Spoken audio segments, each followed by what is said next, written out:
बाबा रुको, आज फिर आप अपने खाने का डिब्बा भूले जा रहे हो।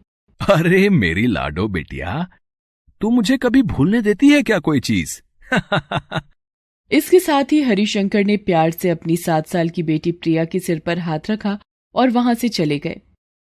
ये कहानी हरिशंकर त्रिपाठी की ही है, जो बनारस में रहते थे। हरिशंकर वहां एक शिव मंदिर के मुख्य पुजारी थे। हरिशंकर के घर में उनकी पत्नी गौरी और उनकी 7 साल की बेटी प्रिया थी। गौरी और हरिशंकर भगवान शिव के भक्त थे और उनकी देखा देखी प्रिया भी भोले बाबा की खूब पूजा करती थी।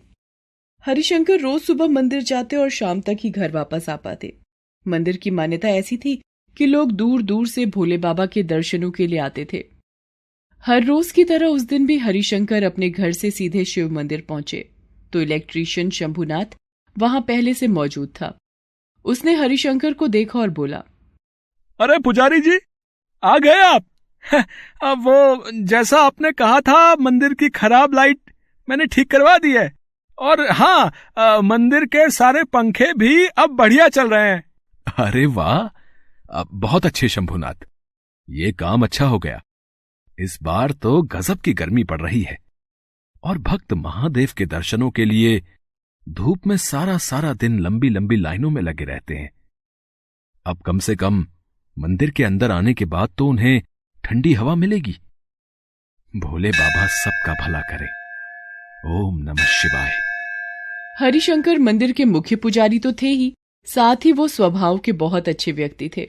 हर किसी के बारे में सोचते और पूरे मन से भोले बाबा की भक्ति करते।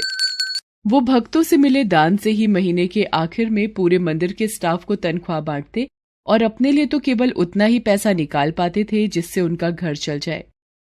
शंभुनाथ और मंदिर में काम करने वाले बाकी लोग हरिशंकर की बहुत इज्जत करते थे। हरिशंकर की पत्नी गौरी भी कभी किसी बात को लेकर हरिशंकर से शिकायत नहीं करती थी। दिन भर मंदिर में श्रद्धालुओं का आना लगा रहता और आखिर में मंदिर के पट बंद करते वक्त हरिशंकर भोले से प्रार्थना करते कि वो सबकी मनोकामनाएं पूर्ण करें। ऐसे ही एक दिन, अब पुजारी जी क्या करें? मंदिर के पट बंद करने का वक्त हो गया है, मगर दर्शनों के लिए अभी भी कम से कम 25 लोग लाइन में लगे हुए हैं। क्या करना चाहिए? अरे शंभुनाथ, भोले बाबा के दर्शनों के लिए न जाने कितनी दूर दूर से लोग आए होंगे रे। 20-25 आदमी ही तो हैं। थोड़ा रुक जाएंगे। पहले सभी को चैन से दर्शन कर लेने दो। भोले सबका भला करें। मुझे पता था आप हर बार यही कहते हैं। शंभुनाथ हंसा और बाकी कामों में लग गया। दर्शनों के लिए लाइन में सबसे आखिर में एक बुजुर्ग खड़े थे। उनका नाम था भगवती प्रसाद। हरिशंकर ने उन्हें भी अच्छे से दर्शन करवाए और उनसे कहा, भोले आपका भला करें श्रीमान। पुजारी जी नमस्ते। जय भोले। श्रीमान, भोले आपकी सभी इच्छा पूरी करें। पुजारी जी, मैं जब भी यहां आता हूं हमेशा देखता हूं कि आप सभी को बहुत प्यार से भोले बाबा के दर्शन करवाते हैं। सबकी मनोकामनाओं को पूर्ण करवाने के लिए भोले बाबा से प्रार्थना करते हैं। लेकिन क्या कभी किसी भक्त ने आपसे आपकी मनोकामना पूछी है? अरे श्रीमान, मेरी कोई इच्छा नहीं है। मुझे तो महादेव के चरणों में जगह मिली हुई है, और क्या चाहिए? बाकी कभी किसी ने पूछा भी नहीं। चलिए पंडित जी, आज मैं आपसे पूछता हूं। बताइए, आपकी कोई तो इच्छा होगी। श्रीमान, मेरे जीवन की तो एक ही इच्छा है कि मैं एक बार केदारनाथ जाकर महादेव के उस अद्वितीय रूप के दर्शन करूं, अपनी पत्नी और अपनी बिटिया के साथ। भोले सबका भला करें। भगवती प्रसाद और हरिशंकर दोनों जोर से हंसने लगते हैं। भगवती प्रसाद बहुत पैसे वाले आदमी थे और अक्सर महादेव के दर्शनों के लिए उसी मंदिर में आते थे।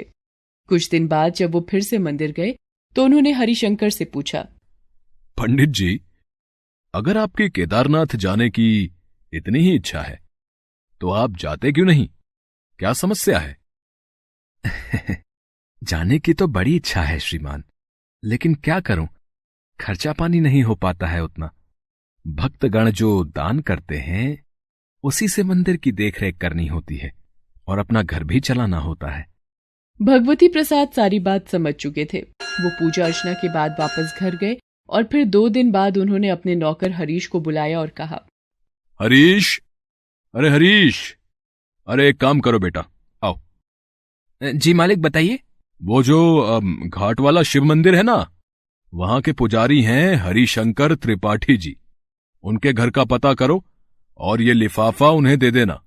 लेकिन एक बात का ख्याल रखना, उनके सामने मेरा नाम मत लेना, और अगर कहें कि इसमें क्या है और किसने भिजवाया है तो बस इतना कह देना कि आपको बाबा केदार ने बुलाया है। हरीश को जो लिफाफा भगवती प्रसाद ने दिया था उसमें कुछ पैसे थे और उस बस की 3 टिकट थी जो हर महीने भक्तों को केदारनाथ ले जाती थी। हरिशंकर उस बस की 3 टिकटों को खरीदने लायक पैसे कभी जुटा ही नहीं पाए। लोगों से पूछते हुए हरीश जल्दी ही हरिशंकर के घर पहुंचा और उनसे बोला, राम राम पंडित जी। जय भोले। आप कौन? मैंने आपको पहचाना नहीं। पंडित जी, मैं कौन हूं ये जरूरी नहीं है। आपके लिए ये लिफाफा भेजा है किसी ने। हैं? लिफाफा? किसने भेजा है? अब क्या है इसमें भाई? पंडित जी, वो मुझे नहीं मालूम, लेकिन जिसने ये लिफाफा भिजवाया है ना, उन्होंने कहलवाया है कि बाबा केदार ने आपको बुलाया है। हरिशंकर हरीश की बात समझ नहीं पाते और लिफाफे को हरीश से लेकर गौर से देखने लगते हैं। तब तक हरीश वहां से चला जाता है और हरिशंकर उसे आवाज लगाते रह जाते हैं। हरिशंकर घर के अंदर आकर लिफाफे को खोलते हैं तो उनकी आंखों में खुशी के आंसू आ जाते हैं और वो उस लिफाफे को भोले बाबा की कृपा मानकर अपनी पत्नी गौरी से कहते हैं, गौरी, ओ गौरी, अरे अरे देखो तो, मेरा सपना पूरा होने वाला है भगवान। भोले बाबा ने अपने दरबार में बुलाया है। मेरे महादेव ने मुझे केदारनाथ बुलाया है। हरिशंकर गौरी को लिफाफे के बारे में बताते हैं। गौरी भी बहुत खुश हो जाती है। इसके बाद हरिशंकर और गौरी अपनी बेटी प्रिया के साथ केदारनाथ यात्रा के लिए चल पड़ते हैं। केदारनाथ पहुंचकर हरिशंकर की खुशी का ठिकाना नहीं था। पूरा परिवार केदारनाथ धाम पहुंचकर पूरे विधान से महादेव की पूजा अर्चना करते हैं। फिर बाहर आकर मंदिर के दूर एक जगह पर बैठ जाते हैं। हरिशंकर लगातार मंदिर को निहार रहे थे। तभी गौरी ने उनसे पूछा, क्या हुआ जी? अभी तो हम मंदिर से ही आए हैं, अब आप क्या देख रहे हैं? गौरी, मुझे विश्वास नहीं हो रहा कि मैं बाबा केदार के पास हूं। कहीं ये कोई सपना तो नहीं? नहीं जी, ये सपना नहीं, सच है। आपने सच्ची श्रद्धा से भोले बाबा की भक्ति की है तो उन्हें आपकी ये मुराद तो पूरी करनी ही थी ना। हरिशंकर और गौरी आपस में बातें कर ही रहे थे कि अचानक वहां का मौसम बिगड़ने लगा। तेज हवाएं चलने लगी और देखते ही देखते तेज बारिश भी शुरू हो गई। हरिशंकर और गौरी जल्दी से प्रिया को साथ लेकर सुरक्षित जगह ढूंढने लगते हैं। वो वापस मंदिर की तरफ दौड़ते हैं। वो कुछ ही दूर पहुंचे थे कि तभी बहुत दूर से दरअसल ये आवाज बादल थी। हरिशंकर ने देखा कि मंदिर के पीछे से पानी का सैलाब उनकी तरफ बढ़ रहा है। उन्हें समझने में देर नहीं लगी कि उनका सामना किसी त्रासदी से होने वाला है। हरीश अपने बीवी बच्चों को पानी की विपरीत दिशा में लेकर भागे, मगर पानी उन तक चंद सेकंडों में ही पहुंच गया।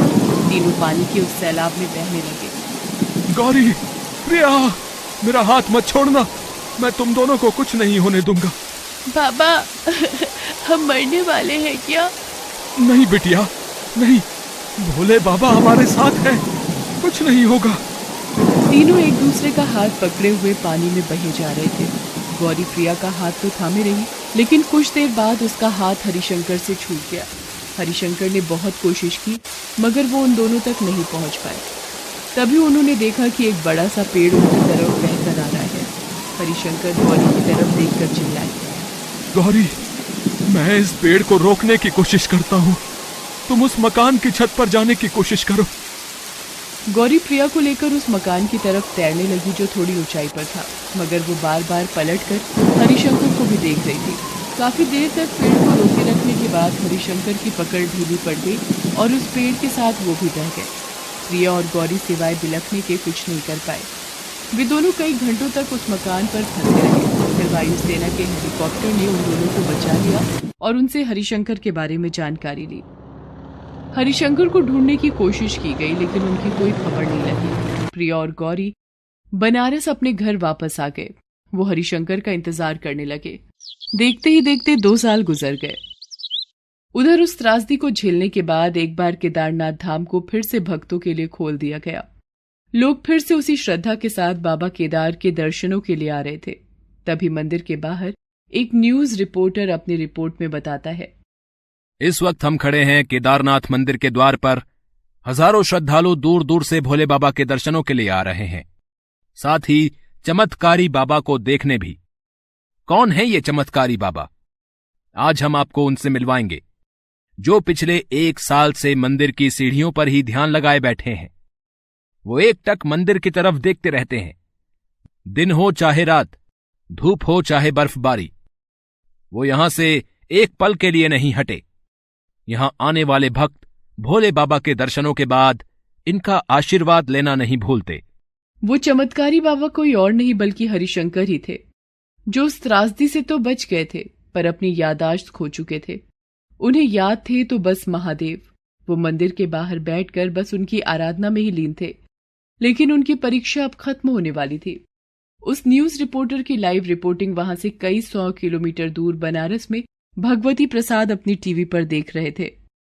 जैसे ही उन्होंने हरिशंकर को देखा तो चिल्ला उठे, हे भोले, ये तो हमारे पंडित जी हैं।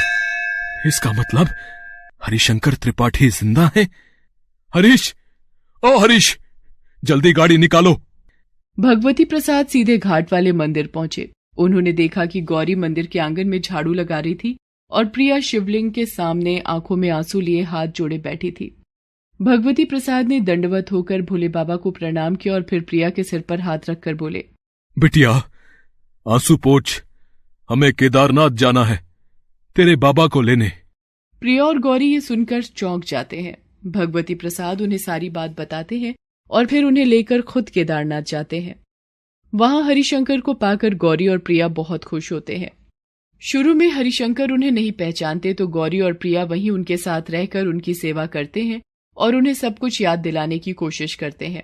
भगवती प्रसाद भी इसमें उनकी मदद करते हैं और किसी तरह हरिशंकर को समझाकर वापस बनारस ले आते हैं। फिर भगवती प्रसाद अच्छे डॉक्टर से हरिशंकर का इलाज करवाते हैं और फिर कुछ ही दिनों बाद हरिशंकर को सब कुछ याद आ जाता है। वो गौरी और प्रिया से गले मिलकर कहते हैं, भोले ही सबका भला करे। Please subscribe this channel. Anubha और महेंद्र एक गरीब दंपति थे। अनुभा अपने घर में ही बांस के छोटे छोटे खिलौने और घर की सजावट का सामान बनाती थी और महेंद्र सड़क पर घूम घूम कर उन्हें बेचा करता था। रेड लाइट होने पर जब गाड़ियां रुकती तब महेंद्र अपने खिलौने बेचने के लिए उन गाड़ियों की तरफ दौड़ पड़ता था।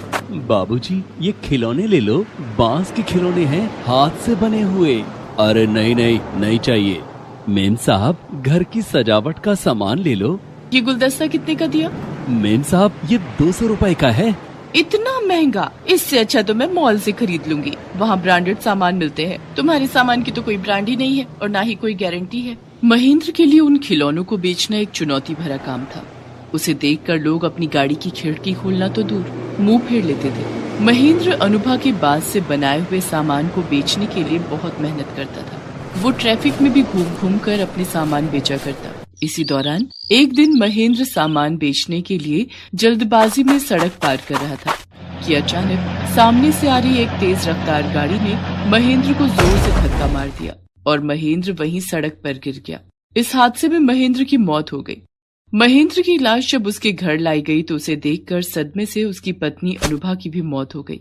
महेंद्र और अनुभा की मौत के बाद उनकी 2 छोटी छोटी बेटियां 12 साल की पिंकी और 6 साल की चिंकी अनाथ हो गईं। चिंकी बहुत जोर जोर से रो रही थी। मत रो चिंकी, मैं हूँ ना तेरी बड़ी बहन। दीदी अब हम क्या करेंगे, कहाँ जाएंगे और क्या खाएंगे? हमारे पास तो पैसे भी नहीं है। तू चिंता मत कर चिंकी, माँ के बनाए हुए कुछ बांस के खिलौने और सजावट के सामान रखे हैं जो बाबा ने बेचे नहीं थे। उन्हें बेचने से पहले ही माँ और बाबा हमें अकेला छोड़कर चले गए। हम उन सभी सामान को बेचेंगे और उससे जो पैसे मिलेंगे उससे हम अपना खर्चा चलाएंगे। ठीक है दीदी। दूसरे दिन पिंकी और चिंकी सड़क के किनारे बैठकर अपनी माँ अनुभा के बनाए हुए बांस के खिलौने और सामान बेचने लगती हैं। उन दोनों छोटी छोटी और प्यारी बच्चियों को सड़क के किनारे बैठकर सामान बेचते हुए देखकर वहां से गुजरने वाले राहगीरों का दिल पिघलने लगा और वे लोग चिंकी और पिंकी का सामान खरीदने लगते हैं। अरे बेटा, ये पेन स्टैंड कितने का है? 50 रुपए का है। महंगा है, मैं तो इसके 35 रुपए ही दूंगी। ठीक है, आप इसे 35 रुपए में ही ले जाइए। तभी वहाँ एक आदमी आता है। अरे बच्चे, वो फोटो फ्रेम और पंखा दोनों दे दो। ठीक है, ये लीजिए, आपके पूरे 100 रुपए हो गए। ये लो पैसे। इस तरह से पिंकी और चिंकी की उस दिन ठीक ठाक कमाई हो गई थी। शाम को दोनों जब घर लौट कर आई तब चिंकी कमाए हुए पैसों को गिनने लगती है। दीदी, आज तो पूरे 400 रुपए की कमाई हुई है। हाँ चिंकी, आज तो ठीक ठाक कमाई हो गई है, लेकिन इतने से हमारा काम नहीं चलेगा। माँ के बनाए हुए सामान जल्दी ही खत्म हो जाएंगे। हमें जल्दी ही सोचना होगा कि सामान खत्म होने के बाद हम क्या करेंगे, क्योंकि तब हमारे पास बेचने के लिए कुछ भी नहीं होगा। चिंकी और पिंकी बात कर ही रहे थे कि तभी दरवाजे पर दस्तक हुई। पिंकी ने दरवाजा खोला तो देखा बाहर मकान मालिक खड़ा था।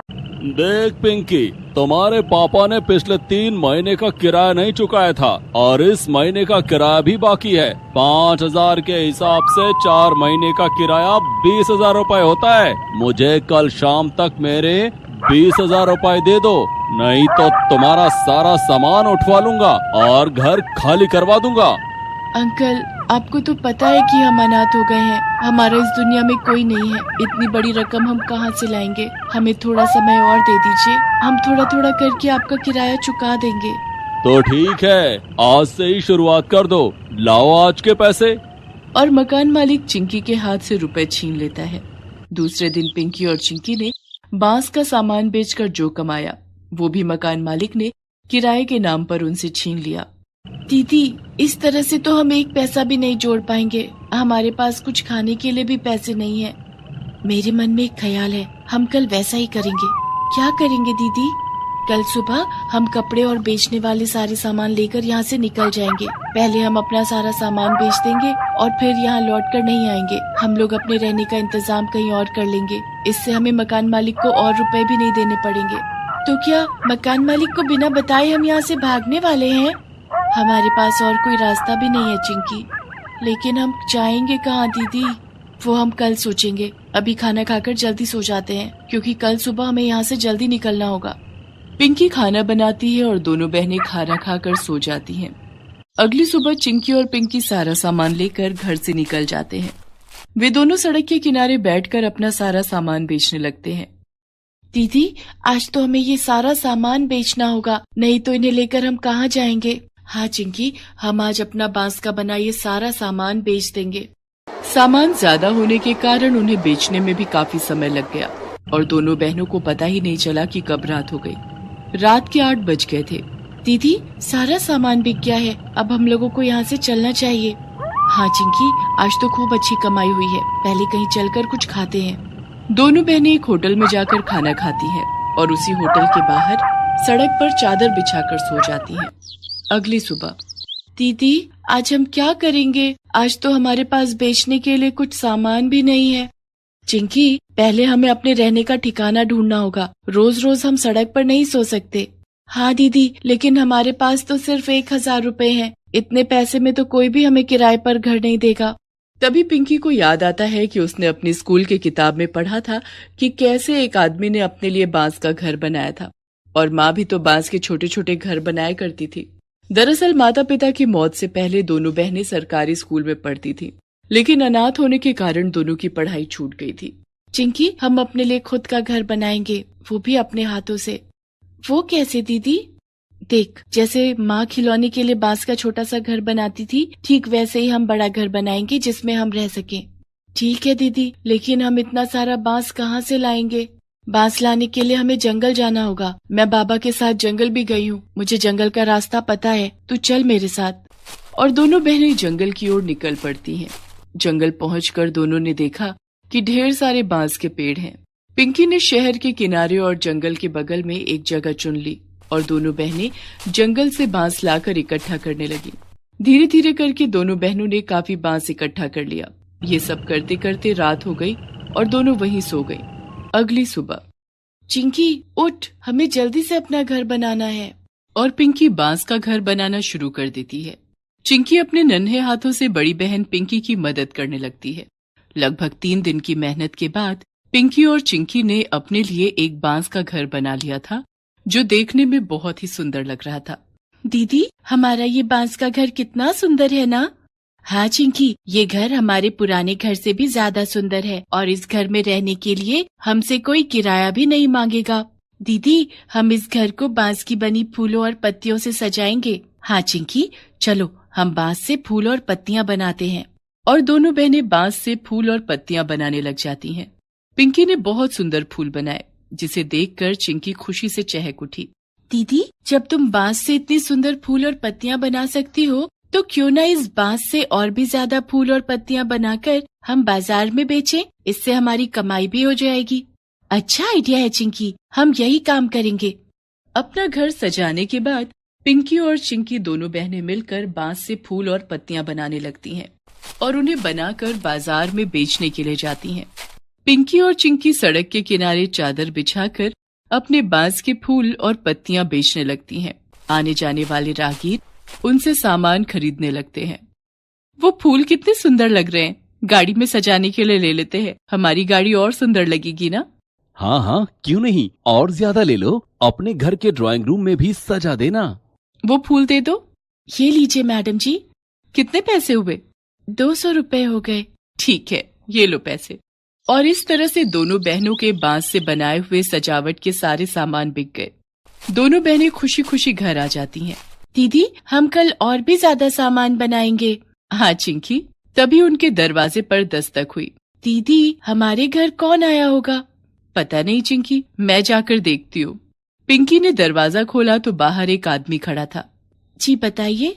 मेरा नाम विक्रम है, मैं पास ही में पर्यटकों के लिए एक नया रिजॉर्ट खोल रहा हूँ। मुझे आपका ये बांस का घर बहुत पसंद आया। मैं अपने रिजॉर्ट में बांस के छोटे छोटे कमरे बनाना चाहता हूँ। क्या आप मेरे रिजॉर्ट में बांस के कमरे बनाएंगी? इस काम में मदद करने के लिए मैं आपको हेल्पर भी दूंगा। आपको रिजॉर्ट की सजावट के लिए बांस की फूल पत्तियां भी बनानी होंगी। इस काम के लिए मैं आपको अच्छे पैसे भी दूंगा। ये सुनकर तो पिंकी और चिंकी की खुशियों का ठिकाना न रहा। पिंकी तुरंत इस काम के लिए राजी हो गई और अगले ही दिन से दोनों बहनों ने बांस के कमरे और सजावट का सामान बनाने का काम शुरू कर दिया। और इस तरह से दोनों बहनें काफी मशहूर भी हो गई। उन्हें लगातार काम भी मिलने लगे। अब दोनों बहनों की गरीबी के दिन भी दूर हो गए। Please subscribe this channel.